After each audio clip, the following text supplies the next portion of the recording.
Hello everyone, Troy Coe from Reality Defense Training. Welcome to the next installment of Reality Check. Today we're going to talk about real combat speed, what that means and all it entails. It's all these demons haunting me, it's all these little things trapped inside of me, releasing me from all my sin. It's taken me all of my anger, and taken me all of my hate, to learn how my life came together. In our previous videos, we've discussed and explained adrenal stress and how we cause that to happen. And also non-compliant opponent, we've done a couple of videos showing when a person does not comply. So what is real combat speed? What does that mean? That means somebody throwing a strike at real speed, really trying to hit you with the intensity that you expect in a real situation. Now, yes, it is good for you to learn techniques slowly so that you learn how to do the defenses and the counters and things like that. But what happens is that never changes generally. Or you throw the same strike all the time. Let's work on this, dealing with a hook and only a hook. Now we're going to deal with another hook and then a body punch or a front kick. What happens when somebody truly attacks you at full speed, randomly? You don't know what they're going to throw. This is the one concept here that kind of ties everything together. If you know what a person's going to throw and they're not throwing at real combat speed, you have less stress because you know what they're going to throw. And if they don't throw a fast punch, they're complying. Like in real life, a person's not going to throw a nice, easy punch for you to defend. So real combat speed is the ability to deal with any attack at virtually any speed and intensity. Martial arts in general have none of this in their training. So this is what happens. They get out in the street, they start throwing their hands everywhere because they're not used to seeing strikes thrown at them at real combat speed. I'm not sure what to do with my hands. And they're not used to dealing with an opponent that is non-compliant.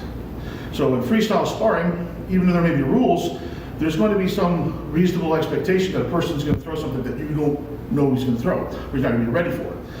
So controlled sparring is an element where it's a freestyle environment, generally. And if it's done in a controlled way, you're not trying to actually hurt people, you're developing skill sets. But even then, it rarely is thrown or activated at full speed, like you would see in the street. Because most people can't handle that, and people have different levels of skill and ability.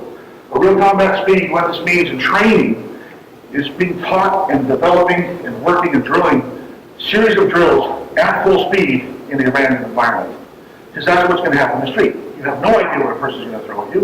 You don't know when they're going to throw it, how intensely, how telegraphically, how non-telegraphically. It's important to keep in mind that you need to be able to adapt to your environment in a real combat speed against a non-compliant opponent, and you're going to have an adrenaline double. So there's all this stuff for you. We're going to show you. Okay, what we're going to do to illustrate real combat speed is we're going to talk about defense, because true defensive ability is going to have to be able to deal with unpredictable punches. This is Jeff Bartow, chief instructor here, and he's been training people for 20 plus years, 21, 22 years. Been here a long time. And we're going to talk about the defense because it fits. And we're going to demonstrate something. We're going to give some of those trade secrets on how we get people to do this literally in their first class. But the definition of defense is any technique or maneuver that negates an offense. Now the operative word here is any. Okay? So there are 4 forms of defense. There's only 4. I've talked to martial artists, so there's 12, there's 22 and a half, there's only 1. They're really going to fall into one of these 2 categories, or a combination of these 2. The first one is called blocks and parries. Now, those of you who don't know the difference between a block and a parry, a block is generally something that uses force to stop force. So if someone throws a hook at you and you put your arm up and it hits your arm and stops, that's a block. And a parry is a deflection. So a straight punch down the center, you make it move aside, or if someone's throwing a body punch, body cross, and you make it miss, that's a parry. Now for simplification reasons, we call everything a parry.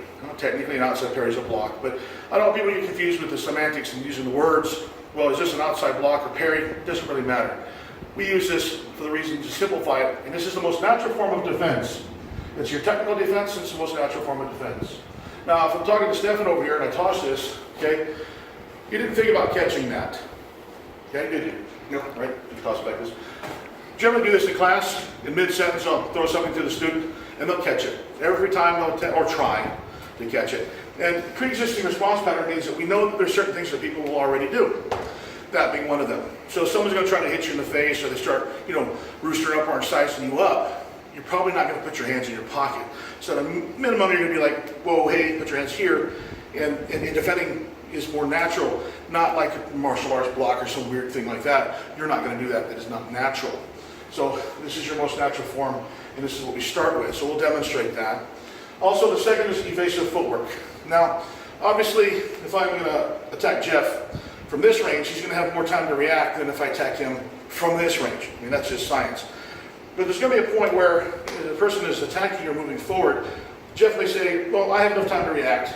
I still have enough time to react. I might not have enough time. I definitely don't have enough time. So we use our footwork to maintain enough distance, to maintain enough time to react to an attack. So all these martial arts that stand toe-to-toe and do stuff, it's unrealistic. You don't have enough time to react. Everyone know body evasion is the avoiding of physical contact with the person entirely. You've seen people ducking, bobbing, weaving, things like that. There's a functional way to do that. Most people just move because they have some type of reactive ability to do that. I'm not going to get into how there's two versions of this that you can utilize, kind of a objective or proactive, and then a subjective, which is reactive body evasion, which is better because it allows you to use a lot less energy and you're able to control what you see. Stop hitting is the last form, and this is self-defining. I'm going to stop them by hitting them. Now, here at Rally Defense, we really stress the not telegraphic punching, making sure you don't move your body or withdraw your hand, things like that, which is a big signal for techniques coming in. If you are non-telegraphic, most people are, you'll see it. People pull the hand back. With some training, you learn how to see that happen, and you actually hit them before they can hit you, because we're more direct, or we try to be more direct. So this is self-defining, and it's the best form of defense because it almost forgoes the need for a defense. Now, if you're training at Rally Defense, we do develop all of these and combine them together, which makes you a lot harder to hit than just 4 times or 2 times. So it's synergistic in nature. What we're going to do now is Jeff is going to throw punches at Stefan. These are random strikes, and they're going to be at full speed. And this is going to kind of be the perspective of Stefan. So go ahead, guys.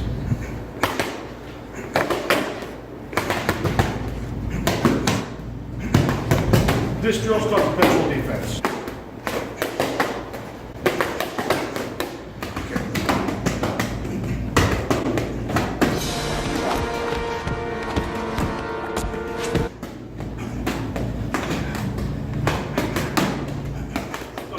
What you just saw was exactly what people learned in the very first class here, the end of the first class. 1 hour of instruction, you were able to stop punches, not necessarily at that speed and intensity, but not really slow either.